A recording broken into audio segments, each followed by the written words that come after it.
നിങ്ങൾ സാധാരണ ഒരു സംശയം ചോദിക്കലുണ്ട്, ഹൂറുല്യങ്ങളെ പറ്റിയിട്ട് ഇങ്ങനെ പറയും, ഹൂറുല്യങ്ങൾ അങ്ങനെയാണ് ഇങ്ങനെയാണ് എന്നൊക്കെ പറയും, പെണ്ണുങ്ങൾക്ക് ഒന്നുമില്ലേ? പെണ്ണുങ്ങൾക്ക് ഈ ഉള്ള പെണ്ണിനെ ഇഷ്ടം പോലെ കൂട്ടിത്തരാണ്. ഹൂറുല്യങ്ങളെ സൗന്ദര്യമൊന്നും ദുനിയാവിലെ സ്ത്രീകളെ സംബന്ധിച്ചൊന്നുമല്ല. അള്ളാഹു തആല സ്വർഗം പടച്ചതിന് ശേഷം ജിബ്രീലിനോടൊന്ന് പോയി നോക്കാൻ പറഞ്ഞു. സ്വർഗമൊക്കെ ഉണ്ടാക്കിയിട്ട് കുടിയിരിക്കണതിന് മുമ്പ് ഒന്ന് പോയി നോക്കാൻ വേണ്ടി പറഞ്ഞു. അങ്ങനെ ജിബ്രീൽ അലൈഹിസ്സലാം അങ്ങനെ പോയി നോക്കുമ്പോ പെട്ടെന്നൊരു പ്രകാശം കണ്ടു. അള്ളാഹുവിന്റെ നൂറ് തജല്ലിയാണെന്ന് കരുതി ജിബ്രീൽ അലൈഹിസ്സലാം സുജൂദിൽ വീണു. അപ്പൊ ഒരു പെൺകുട്ടി വന്നിട്ട് ഇങ്ങനെ തട്ടി നീച്ചിയായിരുന്നു. അപ്പൊ നീച്ച് എന്തേ ചോദിച്ചു, എന്താ ഇത് സ്വർഗ്ഗമാണ്, ഇവിടെ സുജൂദ് ചെയ്യേണ്ട സ്ഥലം എന്നല്ലല്ലോ പറഞ്ഞു.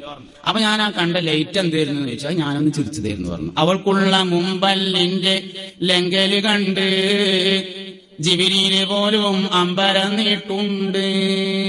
ആ പെണ്ണ് ദുനിയാവിൽ നിന്ന് ചെല്ലുന്ന പെണ്ണിന്റെ സൗന്ദര്യം കണ്ട് അജബായി നോക്കി നിൽക്കുമെന്ന് മുഹമ്മദ് നബി സല്ലല്ലാഹു അലൈഹി വസല്ലം. അപ്പൊ ദുനിയാവിൽ നിന്ന് ചെല്ലുന്ന പെണ്ണിന്റെ സൗന്ദര്യം എത്രയിക്കണം?